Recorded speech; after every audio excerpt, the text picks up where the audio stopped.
जय श्री राधे दोस्तों, केपी की वाणी चैनल में आपका स्वागत है। माता रानी का आशीर्वाद पाने हेतु कमेंट में जय माता दी अवश्य लिखे। वहीं अगर आप महाकाल के भक्त हैं तो कमेंट में हर हर महादेव अवश्य लिखे। यकीन जानिए माता रानी संग महादेव की कृपा आप पर और आपके पूरे परिवार पर अवश्य बरसेंगी और आप सब परिवार स्वस्थ एवं सुखी रहेंगे। साथ ही आपकी सभी मनोकामनाएं यथाशीघ्र अवश्य ही पूर्ण हो जाएंगी। दोस्तों, आज के वीडियो में आपको मेष राशि के जातकों के साल 2023 में किस प्रकार से विवाह के योग बन रहे हैं, सगाई के योग बन रहे हैं, उसकी जानकारी दूंगा। उसके बारे में विस्तार से बताऊंगा कि कैसे 4 नामों के जातकों की जो है शादी और सगाई के योग साल 2023 में बन रहे हैं। तो इसके बारे में विस्तार से जानकारी दूंगा। उससे पहले मैं आपको केपी की वाणी की सेवाओं के बारे में जानकारी देता हूं। तो केपी की वाणी एकमात्र ऐसा चैनल है जिस पर केवल और केवल विवाह संबंध की जानकारी दी जाती है, शादी की जानकारी दी जाती है, सगाई की जानकारी दी जाती है और यह चैनल पूर्णतः शादी से ही संबंधित है। तो अगर आपकी शादी में अड़चने आ रही है, शादी तय होने के बाद टूट जा रही है या शादी में किसी न किसी वजह से व्यवधान आ रहा है, आपकी आयु 25 वर्ष से अधिक हो चुकी है, आप परेशान हैं, आपके माता पिता परेशान हैं, आपने कई ज्योतिषों से सलाह ली, इसके बावजूद भी आपको फायदा नहीं मिला है, आपने कई दोषों का निवारण करा लिया, इसके बावजूद भी कहीं रिश्ता तय नहीं हो पा रहा है। तो अगर आप इन परेशानियों से गुजर रहे हैं, मानसिक पीड़ा से गुजर रहे हैं कि आपकी शादी कब हो सकती है, आपके माता पिता परेशान है, ऐसा आपके साथ क्यों हो रहा है, तो एक बार आप अवश्य ही केपी की वाणी से संपर्क करें। केपी की वाणी, जैसा कि मैंने आपको बताया है कि शादी से संबंधित सभी जानकारी आपको पूर्ण रूपेण सत्य और सटीक देते हैं और आपको इसमें शादी से संबंधित सभी प्रकार की जानकारी, जैसे आपकी शादी कब होगी, कहाँ होगी, कैसे होगी, किससे होगी, किस दिशा में होगी, कितनी दूरी पर होगी, किस नाम से होगी, किस राशि से करनी चाहिए, जीवन साथी का रंग रूप स्वरूप स्वभाव और उनका करियर कैसा होगा, आपका करियर कैसा होगा, अगर आप लव मैरिज करना चाहते हैं तो माता पिता की सहमति मिलेगी कि नहीं मिलेगी, ससुराल में घर द्वार कैसा होगा, सास ससुर का स्वभाव कैसा होगा, पति कितना पढ़ा लिखा होगा, पत्नी कितनी पढ़ी लिखी होगी, क्या जो जिससे आपकी शादी हो रही है वह सरकारी नौकरी वाला होगा, प्राइवेट नौकरी वाला होगा, ससुराल में घर द्वार कैसा होगा, सास ससुर का स्वभाव कैसा होगा, ये तमाम तरह की जानकारी अब आप केपी की वाणी से प्राप्त कर सकते हैं। और इसके अलावा भी आपके मन में किसी प्रकार के प्रश्न रहेंगे तो उसके भी जवाब दिए जाएंगे। संतान योग, राजयोग, भाग योग, सेहत, स्वास्थ्य, इसके अलावा वैवाहिक जीवन कैसा रहने वाला है उसकी भी जानकारी आपको केपी की वाणी पर मिल जाएगी। इसके लिए मामूली शुल्क ली जाती है जिसे आप मेहनताना समझ सकते हैं। आप केपी की वाणी से जुड़ने के लिए हमारे नंबर पर जो दिए गए स्क्रीन पर उन पे संपर्क कर सकते हैं। नंबर एक बार और दोहरा देता हूं, 8521835670। तो यह हमारा नंबर है, आप केपी की वाणी से संपर्क कर सकते हैं। वहीं ऐसे जातक जिनकी शादी होने वाली है, उनके रिश्ते तय होने वाले हैं, उनके लिए रिश्ते आ रहे हैं, तो उन्हें मैं सलाह दूंगा कि एक बार आप अपनी कुंडली मिलान अवश्य करा लें। इससे आपको विवाह उपरांत वैवाहिक जीवन की संपूर्ण जानकारी प्राप्त हो जाएगी। जैसा कि आप अपने आसपास में देखते हैं कि कई ऐसे दंपत्ति हैं जिनके बीच बनती नहीं, उनके बीच अनबन बनी रहती है, चाहकर भी वो खुश नहीं रह पाते हैं। तो ऐसा उनके साथ क्यों हो रहा है? तो शास्त्र के अनुसार से भकुर दोष, नारी दोष लगने पर इस तरह की परेशानियां होती है।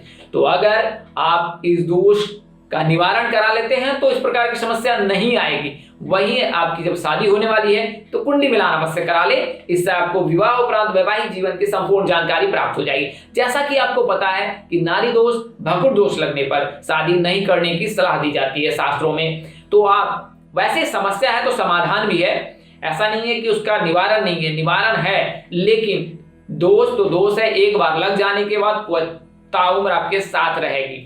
तो इसके लिए जो है आप किसी प्रकांड पंडित ज्योतिष से संपर्क कर लेना था। केपी की वाणी पर आप संपर्क कर अपनी कुंडली मिलान करा सकते हैं और विवाह उपरांत वैवाहिक जीवन की संपूर्ण जानकारी ज्ञात कर सकते हैं। तो यह तो जानकारी मैंने आपको दी है। इसके अलावा अगर आप अपने बच्चे की कुंडली बनवाना चाहते हैं, नामकरण कराना चाहते हैं, काल सर्प दोष, पितृ दोष, गुरु चंडाल योग, अंगारक योग, इन दोषों का निवारण कराना चाहते हैं तो हम लोग उज्जैन स्थित महाकालेश्वर मंदिर में इन दोषों का निवारण कराते हैं, तो आप संपर्क कर सकते हैं। आइए वीडियो में आगे बढ़ते हैं। तो जैसा कि मैंने आपको बताया कि मेष राशि के जातकों का नाम अक्षर A L E से शुरू होता है, यानी अ, ल और ई।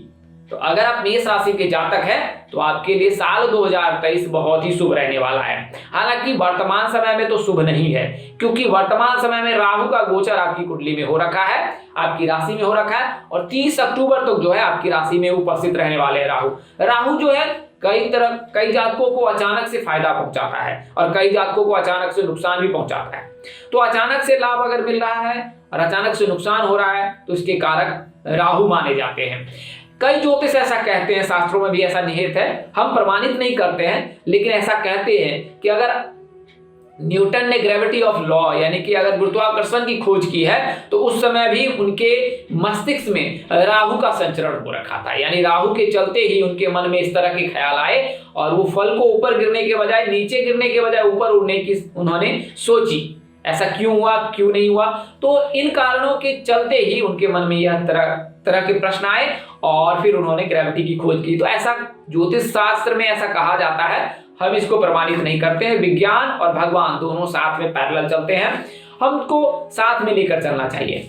तो राहु केतु का वही कार्य होता है कि अचानक से आपके मन में कोई आइडिया आता है अचानक से, और आप उस कार्य को इंप्लीमेंट कर देते हैं, लागू कर देते हैं, उस पर सक्रिय हो जाते हैं, उसे एक्टिव कर देते हैं, तो वह कार्य आपका सिद्ध हो जाता है। वहीं कई ऐसे कार्य होते हैं जिसमें अचानक से आपके मन में कुछ आ जाता है और आप उस कार्य को टाल देते हैं या किसी कारणवश टल जाता है, तो ऐसा भी राहु केतु के चलते हो रहा है। तो वर्तमान समय में मेष राशि में जो है राहु का गोचर हो रखा है और 30 अक्टूबर तक जो है वो राहु में ही रहने वाले हैं। इसके अलावा केतु की बात करें तो केतु तुला राशि में है। वर्तमान समय में तुला राशि के जातकों पे शनि की ढैया चल रही है, तो शनि की ढैया 17 जनवरी के बाद उनको मुक्ति मिल जाएगी, और वहीं मेष राशि के जातकों को 30 अक्टूबर के बाद मुक्ति मिलेगी, क्योंकि 30 अक्टूबर तक जो है वो राहु का गोचर मेष राशि में रहने वाला है।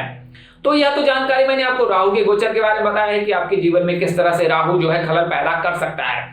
आपकी बातचीत हो रही होगी, शादी किसी न कारणवश जो है वो शादी तय हो नहीं हो पा रहा है। तो आइए अब मैं आपको जो शुभ परिणाम मिलने वाले हैं 2023 में उसके बारे में जानकारी देता हूं। तो साल 2023 में जो है गुरु का गोचर जो है वो मेष राशि में होने वाला है। वर्तमान समय में मीन राशि में गुरु का गोचर हो रखा है, इसके चलते मीन राशि के जातकों के लिए शुभ समय रहा है। और आने वाला जो समय है यानी कि 22 अप्रैल से लेकर जो है 1 जून 2024 तक जो है मेष राशि में गुरु का गोचर होगा।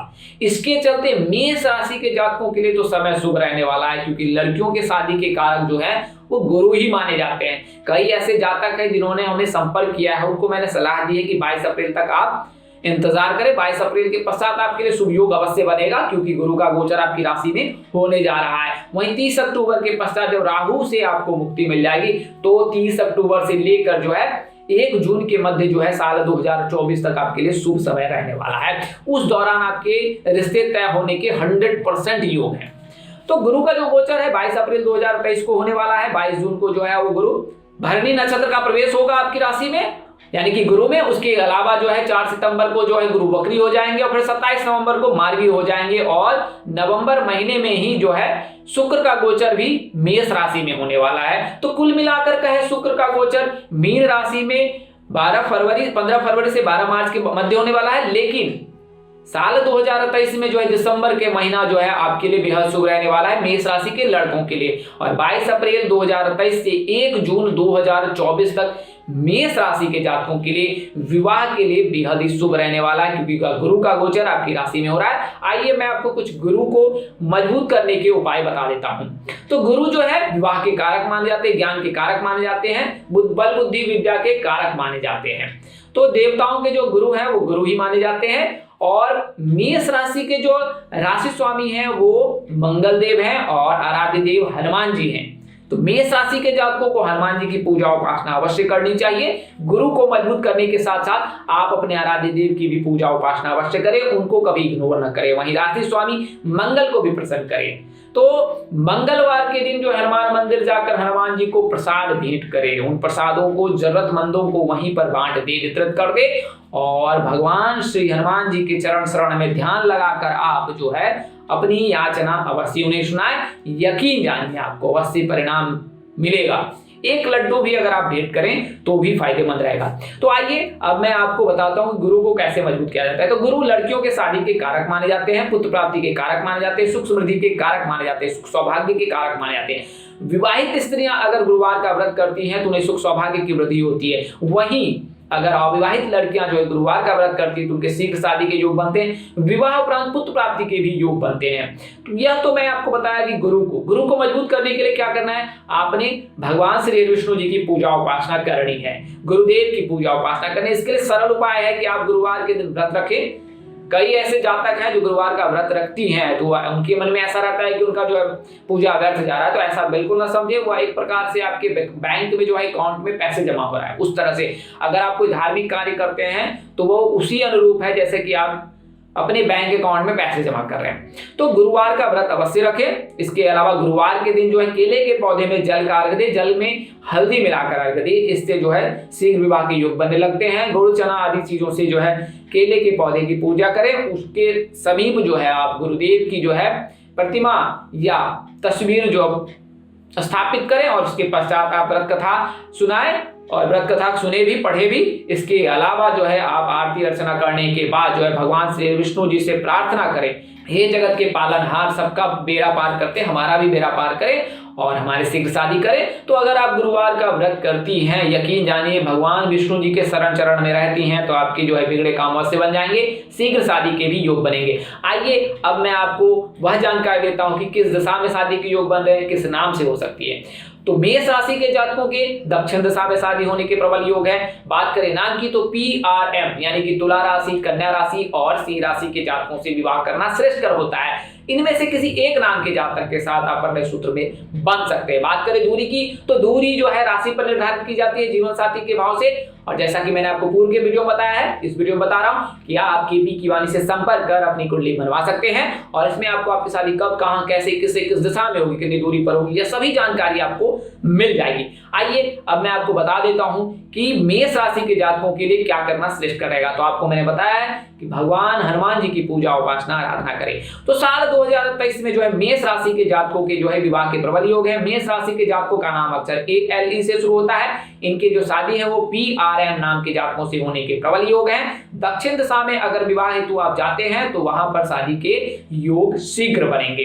दोस्तों ज्योतिष गणना के आधार पर आपको यह जानकारी दी थी, इसमें बदलाव संभव है। इसे मानने, अपनाने अथवा उपयोग करने से पहले अपने नजदीक के किसी प्रकार पंडित अथवा ज्योतिष से संपर्क कर ले और अपनी कुंडली दिखाकर सही जानकारी अवश्य ज्ञात कर ले, क्योंकि कुंडली में किसी प्रकार का कोई दोष है तो फिर यह जो जानकारी आप पर सक्रिय लागू नहीं होता है। इस तरह की अन्य वीडियो देखने के लिए हमारे चैनल के डैशबोर्ड प्लेलिस्ट पर जाएं और अपने राशि अनुसार वीडियो अवश्य देखें। तो दोस्तों आपको यह जानकारी कैसी लगी, लाइक कमेंट शेयर कर हमें अवश्य बताएं। अगर आप मेरे चैनल पर पहली बार विजिट कर रहे हैं, चैनल के कार्यक्रम पसंद आए तो चैनल को सब्सक्राइब कर ले, साथ ही बेल आइकन को प्रेस करना ना भूलें। माता रानी की कृपा से आपके चेहरे पर हमेशा मुस्कान बनी रहे, आप सब परिवार स्वस्थ एवं सुखी रहे। आप सभी के प्यार और स्नेह के लिए आप सबको हृदय से धन्यवाद करता हूं। आप लोग इसी तरह हमारे साथ जुड़े रहें। इन्हीं शुभकामनाओं के साथ आपसे विदा लेता हूं कि आप जहां रहे मस्त रहे, स्वस्थ रहे, व्यस्त रहे।